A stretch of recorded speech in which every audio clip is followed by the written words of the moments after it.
चलिए next point की तरफ बढ़ते हैं हम लोग। Planes having lower indices are very far away from the origin. My dear बहुत ही सिंपल कंसेप्ट देखो, कोई प्लेन अगर ओरिजिन से ज्यादा पास होगा, क्लोज होगा, जैसे एक मैंने एग्जांपल लिया था, देखो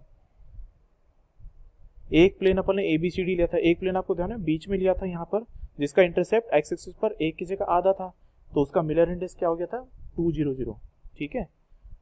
और वहीं जो plane very far away from the origin है तो उसका मिलर लोअर इंडेक्स होता जाएगा, तो लोअर इंडेक्स, ठीक है। नाउ डी क्या है, let us take if D is the interplanar distance, ठीक है। डी क्या होता है, दो प्लेन के बीच की दूरी, लेकिन माय डियर दो प्लेन कौन से, दो पैरेलल प्लेन्स के बीच की दूरी, समझे, ठीक है। So interplanar distance is defined as what, distance between the two parallel planes. क्योंकि अगर माय डियर दो प्लेन अगर मैं ऐसे रख दूं, मतलब रैंडम फैशन में, तो हो सकता है एक जगह पर आके दोनों प्लेन की डिस्टेंस पास पास हो जाए, एक पॉइंट पर आके दो प्लेन्स के बीच की डिस्टेंस बहुत दूर हो जाए। तो we have to define distance only along two parallel planes, है ना। So one of which is passing through the origin, it is also the same as distance of the given plane from origin. So interplanar distance क्या होता है, it is defined as the distance between the two parallel planes, one of which is passing through origin, ठीक है। या फिर इसको आप वही बोल दीजिए कि ये किसी प्लेन की ओरिजिन से दूरी है, तो वो किस तरह से डिफाइन होती है, a/√h² + k² + l²। सिंपल है, ये मेरे सब कुछ वेक्टर्स है, ठीक है। जैसे ABCD का डिस्टेंस निकालना हो आपको फ्रॉम द ओरिजिन, तो क्या हो जाएगा, a/√h² + k² + l², ठीक है। जहाँ पे HKL क्या है, मिलर इंडेक्स है हमारे, ध्यान रखना कोऑर्डिनेट नहीं, मिलर इंडेक्स है, फिर कह रहा हूँ मिलर इंडेक्स है। तो देखो एग्जांपल दिया है को 1 1 1 2 2 2 3 3 3, ठीक है, बात समझे। तो इनकी ओरिजिन से दूरी आ गई, किसी भी प्लेन की आप ओरिजिन से दूरी निकाल सकते हैं इस फॉर्मूले से, ठीक है। मिलर इंडेक्स पॉइंट का ही नहीं, प्लेन का ही नहीं, हम लोग डायरेक्शन का भी निकालते हैं, ठीक है। डायरेक्शन, क्योंकि डायरेक्शन का भी तो X component, Y component, Z component होता है। सो अगेन वही करना है आपको, काम वही है, देखो यार। लेकिन हाँ, जैसे वहां पर HKL डिनोट कर देते प्लेन के लिए, यहाँ पर UVW से डिनोट कर देते हैं बस। अब जैसे मान लो डायरेक्शन की अगर मैं बात करूं, OA वेक्टर ले लो आप, OA वेक्टर, तो OA vector is pointing towards x axis, positive x axis, right.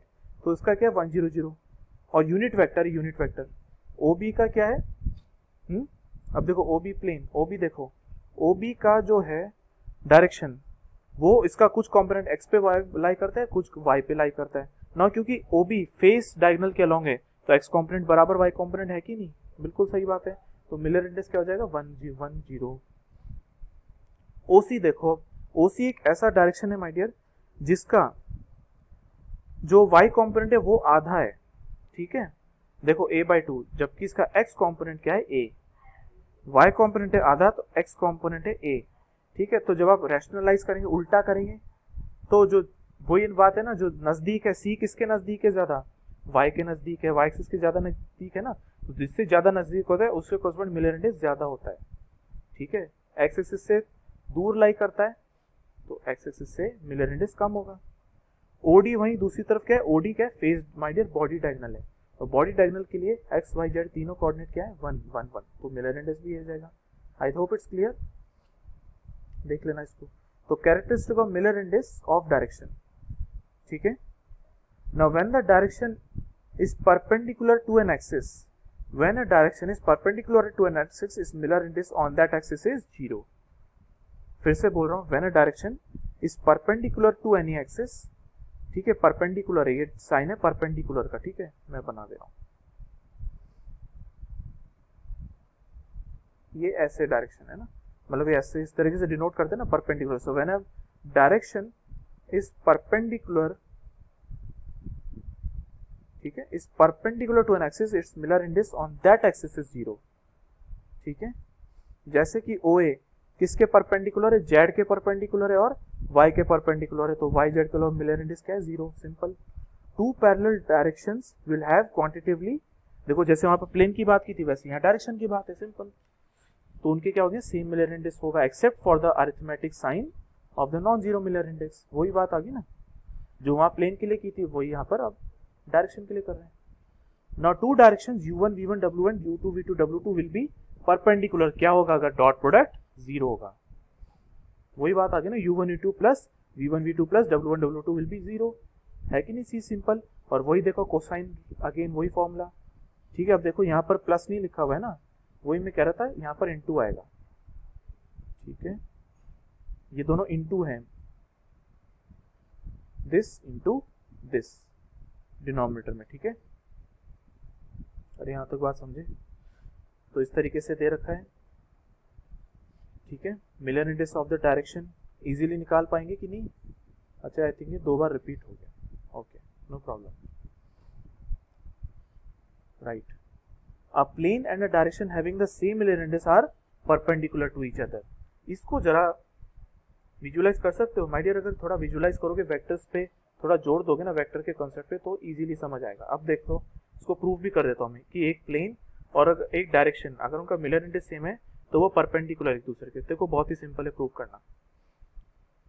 OA देखो, O एक डायरेक्शन है, OA का मिलर इंडेक्स क्या है? 100। OA डायरेक्शन का मिलर इंडेक्स कह रहा हूँ। Now this OA direction is perpendicular to which plane? YZ plane, समझे? YZ प्लेन के परपेंडिकुलर है, ठीक है। और वहीं मैं ये भी तो कह सकता हूँ कि ये ABCD इसके भी तो परपेंडिकुलर है। अरे इसके भी तो परपेंडिकुलर है, देखो इसके भी परपेंडिकुलर है, और पीछे वाले, इससे पीछे वाले प्लेन पे परपेंडिकुलर है, ठीक है। तो इसका अपन ने मिलर इंडेक्स देखा? अरे देखा था कि नहीं? सही बताओ। ABCD का देखा था कि नहीं? ऊपर ही ऊपर जाओ, देखो क्या यही था 100? ये देखा था ना अपन ने इसका? अरे 100 है कि नहीं? बस हो गया प्रूफ, बस प्रूफ कर दिया मैंने फटाफट,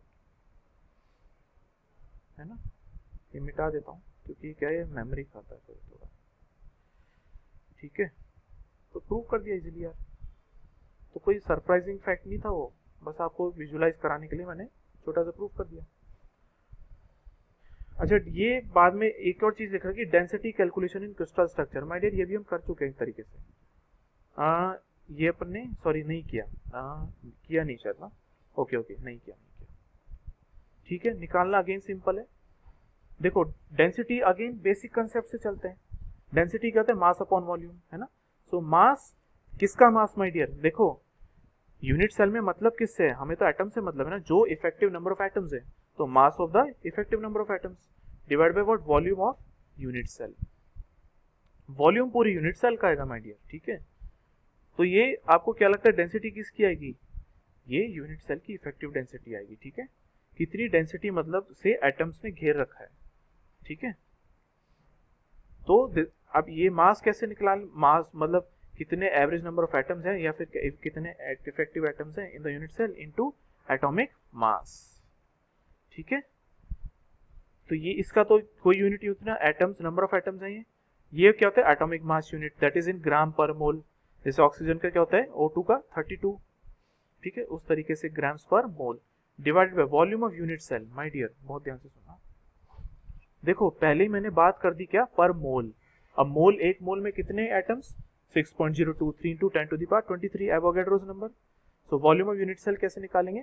वॉल्यूम ऑफ यूनिट सेल, ठीक है, volume of unit cell, right, into what? Avogadro number. Avogadro number से क्यों मल्टीप्लाई? क्योंकि हम लोग यहाँ पर भी क्या ले रहे हैं? ग्राम पर मोल है ना ये, इसीलिए। बात समझे? जैसे एग्जांपल दे रखा है आपको, कॉपर जो कि FCC लैटिक्स बनाता है, ठीक है, इसका एटॉमिक रेडियस आपको दे रखा है।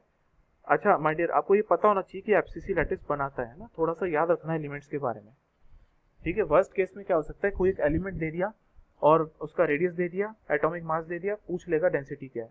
तो उसके लिए यू शुड नो कि ये कैसा कॉन्फ़िगरेशन बनाता है, ठीक है। उसके लिए क्या है कि आपको एलिमेंट्स याद रख लेने पड़ेंगे कि कौन कौन से BCC बनाते हैं, कौन कौन से FCC। तो ये फॉर्मूला लगाएंगे, ठीक है। Number of effective atoms FCC में 4 होते हैं, इंटू ग्राम्स पर मोल में 63.5 atomic mass upon Avogadro number into what? Volume of the unit cell. How we calculate volume of the unit cell? अरे volume of the unit cell A cube होता है, simple. Now A आपको but atomic radius दे रखा है, तो don't you know the relation between A and R? Yes, 4R is equals to √2A। तो वहां से आप ये वैल्यू पुट करेंगे, बट ध्यान रखिएगा किस में रखेंगे? Centimetre cube. देखिए यहाँ से आंसर किस में आएगा? ये है नंबर सिंपली, ये है ग्राम पर मोल, है ना, ये है क्या है, ग्राम पर मोल। ये क्या है, एटम्स पर मोल, इतने नंबर ऑफ एटम्स पर मोल, तो per mole cancel, right, number of atoms cancel, तो grams per centimetre cube. If you put volume of in centimetre cube, तो डेंसिटी किसमें आएगी, grams per centimetre cube. Now grams per centimetre cube में आपका answer आ गया। If you want to convert in KG per metre cube, ठीक है, तो आप क्या करेंगे, 1000 से मल्टीप्लाई, ठीक है, राइट। तो ये तो होती वॉल्यूम डेंसिटी। एक होती है planar density, that is along 2 dimension. तो वो कैसे हम डिफाइन करते हैं, नंबर ऑफ एटम्स, है ना, अपॉन एरिया ऑफ प्लेन। तो मैंने बोल दिया number of atoms in a plane upon area of that plane. यहां पर क्या, number of effective atoms in a volume, उनका mass upon volume of the whole unit cell. 3 dimensional बात होती है, यहाँ पर सिर्फ 2 डायमेंशन प्लेन पे बात होगी। So number of atoms whose centers are intersected per unit area of the plane under consideration, simple. जैसे कि अगेन ये लैटिक्स लो बीसीसी का, ठीक है, बीसीसी लैटिक्स लिया, उसमें आप एक काम करो, एक प्लेन ऐसे लो, प्लेन कैसे लिया, ऊपर और नीचे के फेसेस के फेस डायगोनल ड्रॉ करो और 2 एज ले लो, तो ये प्लेन बना। ये प्लेन पास हो रहा है अपने बॉडी सेंटर्ड वाले एटम से, ना, उसे उसको आधा आधा काटेगा, विजुलाइज हो पा रहा है, उसको आधा आधा काटेगा। तो इसको मैंने बना दिया अलग से, तो ये प्लेन है ना। अब देखो प्लेन पे बात हो रही है, अभी 3D में बात हो रही है प्लेन पे, तो एक सर्कल ही आएगा, एक इस तरीके से आएगा, है ना, एक ऐसे आएगा, एक ऐसे आएगा और एक ऐसे आएगा। अब यहाँ पर माय डियर ये मत कहना सर 1/8 7/8, यहाँ पर वो कंसेप्ट नहीं है। अब यहाँ पर 2 डायमेंशन में बोलो, तो इसका कंट्रीब्यूशन क्या है, आधा नहीं माय डियर, पूरा है। इस प्लेन पे कंट्रीब्यूशन की बात करेंगे अपन, और इसका क्या, 1/4 1/4 1/4 और 1/4। तो 1/4 into 4 दैट इज 1 1 + 1 2, राइट। और यहां तक बात ठीक है, ठीक है। और तो number of atoms in that plane, इस प्लेन में कौन सा प्लेन है माय डियर, वैसे इसका मिलियन इंडेक्स क्या है आप बता सकते हैं। इफ दिस इज x, ये y है और z है, क्या इस प्लेन का मिलियन इंडेक्स आप लोग बता पाएंगे। x इंटरसेप्ट क्या है यार 1, y इंटरसेप्ट क्या है यार 1, बट z इंटरसेप्ट 0। अरे ठीक है, इस वाले प्लेन की बात हो रही है, जो ब्लू शेड किया है ना, उस वाले प्लेन की बात हो रही है। दिख रहा है प्लेन, विजुअलाइज हुआ ये वाला प्लेन कौन सा है, ठीक है। तो इसका जो है z इंटरसेप्ट क्या है 0, इन्फिनिटी है, सॉरी 0 नहीं बोलूंगा, इन्फिनिटी बोलूंगा। तो z के कॉरस्पॉन्डिंग मिलियन इंडेक्स क्या आएगा 0। तो इस प्लेन का मिलियन इंडेक्स बता सकते हैं 1 1 0, ठीक है। तो effective number of atoms on that plane 2, ये 2 क्लियर हुआ, समझ आ गया। Upon area of that plane, area of plane is length into breadth. इसकी लेंथ क्या है my dear, this is the face diagonal, तो √2a into what, this is the edge only, तो √2 into a दैट इज √2a²। सिंपल फंडा है। ऐसी FCC के लिए ये सब में क्लियर हो जाएगा। अब ये सब अपने आप करना, ठीक है। I hope it's clear. तो ठीक है, ये सब कर रखा है। एफसीसी में थोड़ा कठिनाई आ सकती है, थोड़ा विजुअलाइजेशन में ना। अब देखो जैसे एफसीसी में ये वाला अगर प्लेन लोगे आप, ये कौन सा प्लेन है, ये माय डियर वो इक्विलेटरल ट्रायंगल वाला प्लेन है, जो कि इसमें तीनों साइड जो है फेस डायगोनल होती है, ठीक है। अब इस प्लेन पे देखने वाली बात है कौन कौन से एटम्स आते हैं। देखो माय डियर, इस प्लेन पे कौन कौन से एटम्स आएंगे, विजुअलाइज कर पाओगे नहीं। तो देखो बहुत ही सिंपल है यार। एक तो देखो इस वर्टाइस पे जो एटम होगा उसका कुछ हिस्सा आएगा, साथ में ये फेस सेंटर वाला एटम भी तो है, ये आएगा, ये आएगा, ये आएगा, कुछ इसका पोर्शन ये वाला भी आएगा, ठीक है। तो कहने का मतलब क्या है कि अगर मैं ये प्लेन ड्रॉ करूं तो ये इस तरीके से होगा,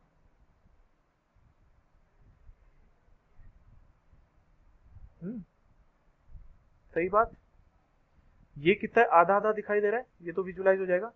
ये कितना है, सिंपल है यार, 60 डिवाइड बाय 360 1/6। ये पोर्शन कितना है 1/6, 1/6 into what 3, half, right right, कितना ये